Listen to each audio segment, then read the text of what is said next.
be face to face with the child and follow through. Shay, sit down on the sofa, please. Sit down, back. Sit back on the sofa, please. Okay? I want you to do this while you're in my home, okay?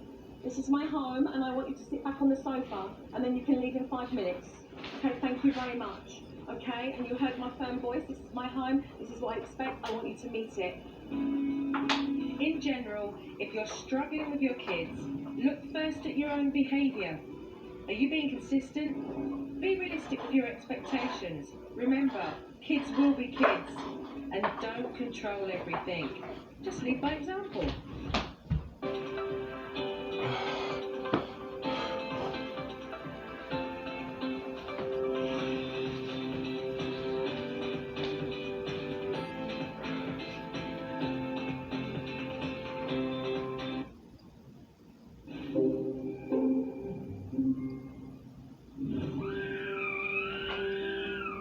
Joe's desperate for 6-year-old Madison and 11-year-old Jordan to get the family routine they need. I'm going to get out of here because this is just doing my head in now. But last night's crisis meeting touched a raw nerve with Mum and Dad. If Jason withdraws from the process, Joe's concerned that she won't be able to address Madison's violent temper tantrums. I have spoken to Mum and Dad off camera, and they have told me that they went away last night and they have made a decision together that they would like my help with regards to dealing with Madison's behaviour, but I do hope they recognise if they don't come to terms with their own relationship, then the behaviour will continue because Madison and Jordan will be continuing to live in this hostile environment. The situation's still delicate. So this morning, Joe's decided to focus on getting Mum and Dad to agree on a set of practical parenting rules that they can both enforce. So, ears up, because Mum and Dad are talking. Right, number one, yeah? If rules get broken, then you have certain privileges taken away. If you want to go to Daddy's, you have to ask Daddy before you can go over there. Does that make sense, Madison? Understand that? Yeah? Good, good. No hitting, arguing, shouting. No mean words. If you can't think of nice, kind words to say, don't say it at all. I tell you what, I've never seen a kid smell so much giving out rules. I'm loving it. Yeah, because it shows me that you need them to be in a better place. If you have a question that you want to ask each other, okay, don't use the kids as the messenger. Pick up the phone and ask each other. All right? Mummy and Daddy have to communicate, and if we want to know something, then we need to talk rather than asking the children. The least the kids are involved in the errands, the healthier your relationship becomes with your communication. The kids are bright, they know what's expected of them, and I believe that it will totally transform this little child's behaviour. But it does allow her to start thinking before she acts, and to create more self-discipline, more focus and concentration on what's necessary moving forward. With the new rules in place, Jo has organised a family outing that's going to present a situation likely to provoke Madison's temper, having to wait her turn. Right, who's up for a bit of bowling? But Jo also needs Mum and Dad to play their part. As a rule of thumb, this is what I'm going to ask you to do wherever you are when you're out in public. As soon as you come into a place, I want you to grab both kids and set up your expectations. What this is going to do is teach Madison that she's got to take turns, that she's got to sit and wait patiently. So you're exercising that all the time. Lads, Madison, do you understand? Yeah, we're here to have fun, have a laugh, with Jordan or me, yeah? But if you lose, it's only a game, yeah? As long as you have... But what do we all need to do while we're there, though? While we're doing the fun, we do need to take turns. Okay. Shall we sit down in order? So who's got to sit here then? Mummy, then Jordan, and then Madison.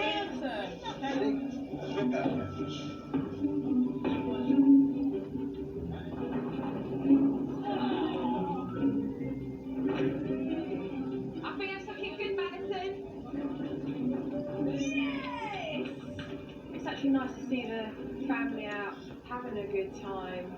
So having them come here, learn the patients to take your turn, set the expectations up in the beginning is absolutely essential for them to continue doing this and moving forward.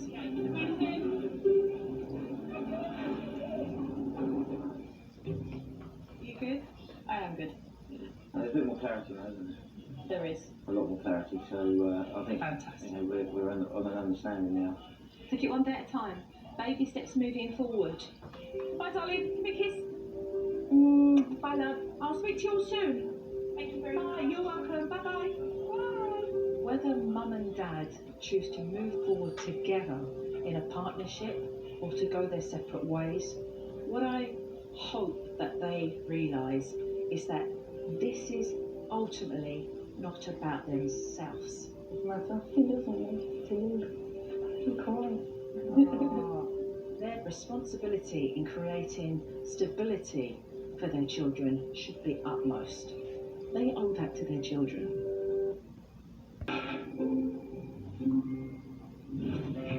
Coming up, Sharon and Jason are at it again. That's the attitude. You just want it to work, then that's fine, isn't it? I thought your main priority was your children. And can Layla stick to her new bedtime routine?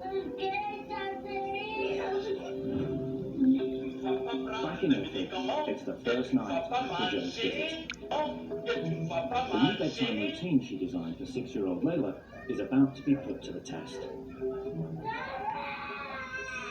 But Layla's back to her old ways.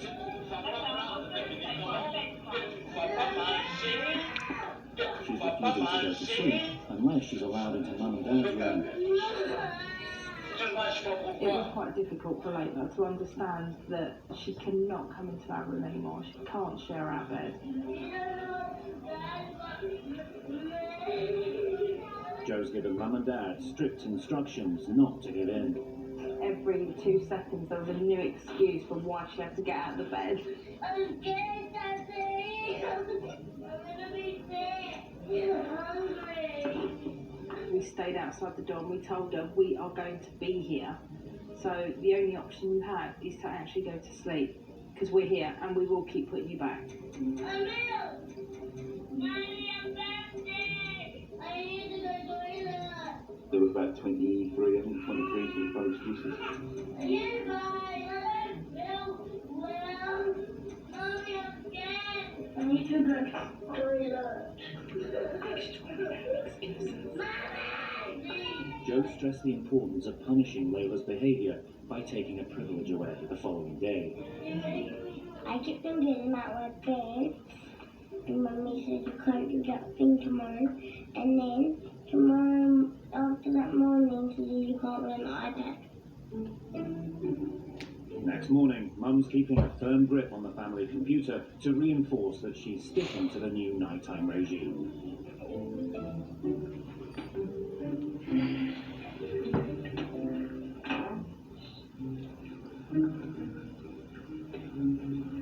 Jo's methods are finally doing the trick. Yeah, we're not completely there yet. We're still in the teething phase, but we're still getting there. It's a lot better than what it was. Layla, where are you going to be sleeping tonight? Which room? This room. He's mine. Please. Getting Layla off to sleep in her room at night is paying off the next day. We've noticed a big difference in her behaviour before school and also after school. It's good in the fact that I know that my wife's not at wit's end. She's not pulling her hair out because the kids are playing up and or not going to bed, and now I know that she's going to get time for herself. It's like every woman wants time for herself. I'm really proud of her, and I do say to her every morning as well, I told you you could do it and keep up the good work. Yeah, it's good. It's worked. It's nice having a bed all to yourself. We've got 6 years of sleep to catch up on. Yeah.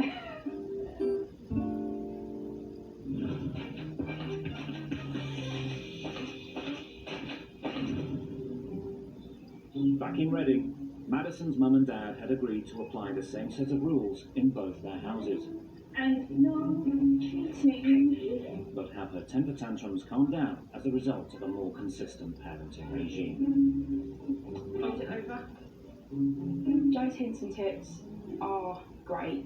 It has made a difference to Madison's behaviour in the short time since she has gone. We've had good days, we've had bad days. Obviously, it is all new. You can't change everything overnight, and I think in time it will all come to all of us, and it will be like second nature. Joe also asked Mum and Dad to stick to a clear family routine that gives the girls the structure they've been craving. I've seen Madison a little bit this week. I haven't until Sharon comes home from work. And that's how she was as good as, well, both as good as gold. Madison done a few little chores above and beyond that, you know, which I praised her for, but her behaviour here was good. Madison often used to get into fights with other children, but she's learning to listen to Mum's instructions. So Ben's just about to get on now, so what do you need to do? Good girl, well done. She's making more friends as a result. She's been playing really nicely. I've, gave her sort of rules and that before she went on there with them to take it in turns to share, and that's what they've been doing, so it's nice. Oh, Madison, what do we need to say? Madison is learning the value of the new rules. But Mum and Dad aren't keeping to their rule of not arguing in front of the kids. So yeah, actually, if you just want it to work, then that's fine, isn't it? We've had one day where Jordan and I had a bit of a disagreement, and she then just went over to Daddy, and then Daddy brought her back over, and then Daddy started having a go at me. I thought your main priority was your children. It's not about you and me, Sharon, it's about the kids. You know, I'm quite happy try my end of the deal, but it's not going to work if Sharon's not going to keep up her end of the deal. She might nod in the right places and agree to certain things at the time, but then give it a couple of days, she go back to her old ways, and it's just not healthy. I've got to find my own balance. You know, I can't have other people then coming in and undermining me and telling me what to do, what not to do. With the improvements in Madison's behaviour being put in jeopardy, Joe decides to step in. Hello. Hello. Hello. Since she left over a week ago, there have been major developments. How are things going? I am now officially a single parent. What happened? We split up You split up when? Thursday. Moving forward, I think it's just healthy for everyone. You know, if this is the decision you've made, then this is the decision you've made. So make sure that you do continue doing the work that was put in place for the girls. And it's really important that you suggest to Jason, you know, with regards to the days that the kids should stay over and the weekends that they have, so you can put some nice clear boundaries in, and you know the kids can have a healthy relationship with their dad, you know, while primarily they live with you as their mother. Yeah, I think that is probably what we needed to have done a long time ago. Yeah.